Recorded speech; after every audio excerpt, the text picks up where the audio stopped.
They say in Africa, when a woman marries, she gains a family. What they don't say, what no one thinks to mention, is what she sometimes has to leave behind to enter it. This is the story of Amara Osei, a woman who built something extraordinary from nothing, and then met a man who asked her to put it all down. In the name of love, in the name of tradition, in the name of what a wife is supposed to be. Her name, Amara, means grace. Her mother gave it to her as a gift and a prophecy, back in Kumasi, in a house that was always full of fabric. Because her mother was a seamstress, and her father was a retired school teacher, and they had 4 children, and not quite enough of everything. But Amara had a brain like a searchlight, sharp, always looking ahead. From the age of 7, she was reading the newspaper at the breakfast table. Her father called her his little professor. Her mother called her too much, but the way mothers say too much when they actually mean finally. She studied communications at the University of Ghana, Legon. She did unpaid internships during holiday breaks when her classmates went home to rest. She took minibuses across the city for job interviews in offices that barely had space for her ambition. She heard, "We'll call you," so many times she stopped jumping when her phone rang.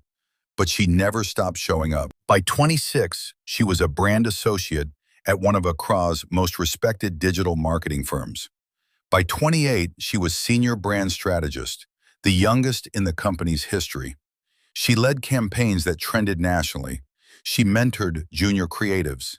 She once turned down a posting in London because she believed, genuinely, stubbornly believed, that Africa's story needed to be told by people still standing on its soil. She had her own apartment in East Legon, a bookshelf too full, a kitchen too empty.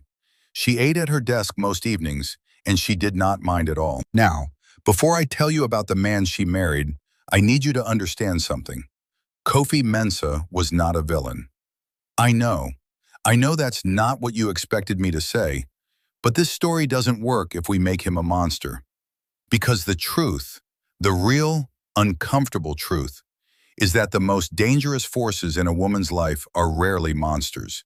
They are people who love her, people shaped by a world that doesn't know it's doing damage. He was tall, quietly funny. He had the kind of face that looked like it had been carved from patience. He brought her groundnut soup from his mother's kitchen on their second date. He remembered she took her tea without sugar. He laughed at her jokes before the punchlines. He was, by every visible measure, a good man. He was also, buried beneath all that goodness, the product of a very particular world. Kofi grew up watching his mother glide between the kitchen and the church with the efficiency of someone who had accepted her coordinates in the universe. His father provided everything the house needed, the money, the shelter, the decisions. His mother provided everything else. This arrangement had never been discussed out loud. It simply was. It was the water they all swam in, so clear, so constant, that none of them ever thought to notice it.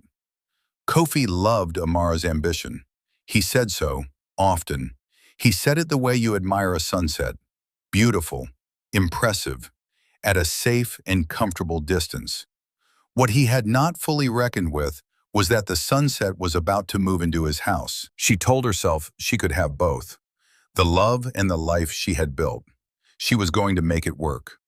Women had always made things work. Their new apartment in East Legon, cardboard boxes everywhere.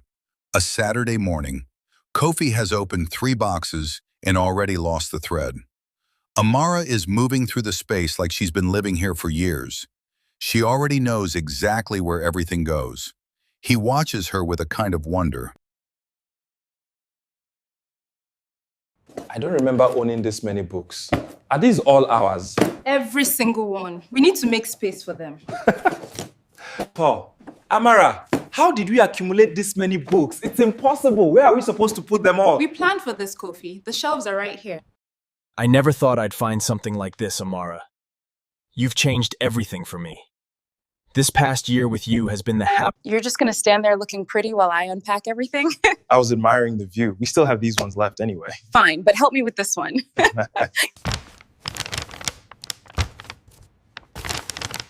Yes, the food is almost ready. Kofi is just finishing up. Are you still coming over tonight? We were hoping you'd join us for dinner. It's very unique. A bold choice of spices. Unique. It was still a good evening. Laughter, conversation, everything in its place. Until it wasn't. The kind of change you don't announce.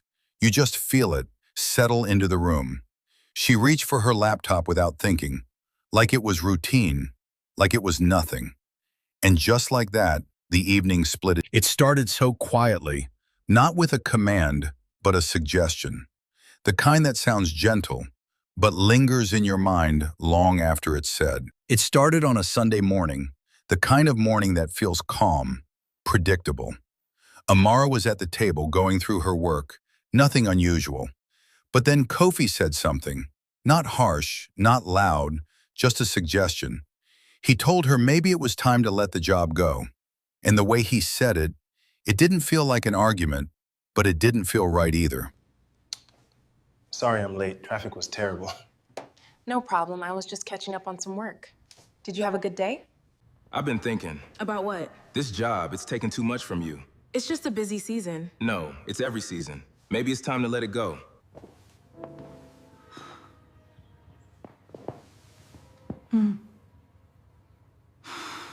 She tried not to think too much about it.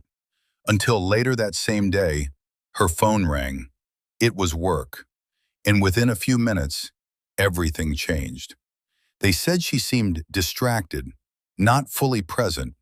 And just like that, the job she had been holding on to was no longer hers. I don't understand. No, I've delivered everything. You think I'm distracted? Ah, I see. After that, something shifted in the house. Nothing loud, nothing anyone could point to, just a change in the way things felt. Amara was there, but quieter. And Kofi seemed more comfortable than usual, like the balance between them had quietly moved. It started showing up in small things. Simple conversations, like asking about money, suddenly felt different. He didn't explain, he didn't include her, he just said he would handle it. And for the first time, it felt like she didn't have a say anymore. Did you transfer the money for groceries? I'll handle it. I just need to know what the budget is. I said I'll handle it. Then one night, something caught her attention. It wasn't a confession, it wasn't even clear, just a message, a name, something that didn't sit right. And when she asked, the answer came too quickly, too easily. That's when the feeling started, the kind you can't prove, but can't ignore. Who is Nana? Work. At midnight? You're overthinking. The truth doesn't always arrive as proof. Sometimes it arrives as a feeling you can't ignore. After that, the nights felt different. The bed felt bigger, the silence felt louder. She found herself lying there, awake, thinking, waiting. And somewhere in those quiet moments, she realized something she hadn't said out loud before. She wasn't just alone that night, she had been alone for a while. And slowly, she stopped being a partner and became someone waiting. By morning, everything was clearer. Not because anything new happened, but because she finally allowed herself to see it. Did you want me to stop working? Or did you need me to depend on you? And in that silence, she finally understood. By morning, everything was clearer. Not because anything new happened, but because she finally allowed herself to see it. All the small moments, the changes, the silence, they all pointed to the same thing. This was never about her working too much. It was never about Sundays. It was about control. And now that she sees it, she can't. It picked up right where everything stopped. That same morning, that same silence. But this time, Amara wasn't confused anymore. She had heard everything she needed to hear, even the things Kofi didn't say. And for the first time, she wasn't trying to fix it. she was choosing herself. Kofi tried to explain, to soften it, to make it sound like concern again. But something had already changed. Amara listened, quietly, not arguing, not reacting, just seeing things clearly now. And when she told him she wasn't asking for permission anymore, that's when everything shifted. I'm not asking for permission anymore. I feel like I mess everything up, You don't. I'm right here. but you deserve better. It wasn't loud. It wasn't dramatic. But it was different. She stopped asking and started deciding. The small things changed first. How she spoke, how she moved. And for the first time, Kofi could feel it. He wasn't in control anymore. Things are gonna be different now. That's when they made a choice, not to walk away, but to finally face everything they had been avoiding.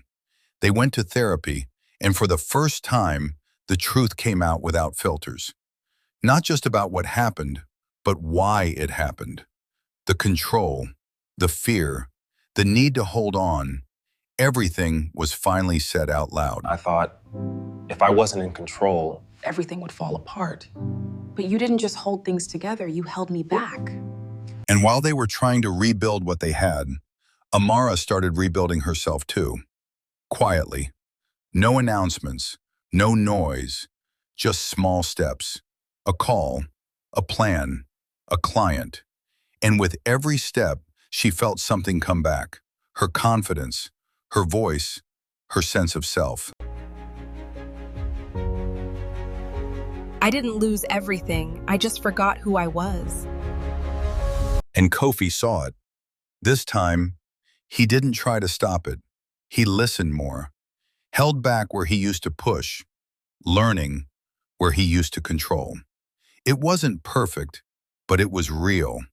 For the first time, he wasn't trying to lead alone. He was learning how to stand beside her. I don't want to control you. I want to grow with you. And just when things finally started to feel steady, life gave them something unexpected. Amara found out she was pregnant, and this time, the silence between them wasn't heavy. It was different, because they both knew this wasn't the same relationship anymore. They had been through the fire, and what came out of it wasn't perfect, but it was stronger, clearer, and finally equal. Because this time, they weren't holding on out of habit. They were choosing each other with open eyes. We're ready. This time, we are. They went through the fire, and what came out was stronger, clearer, and finally equal.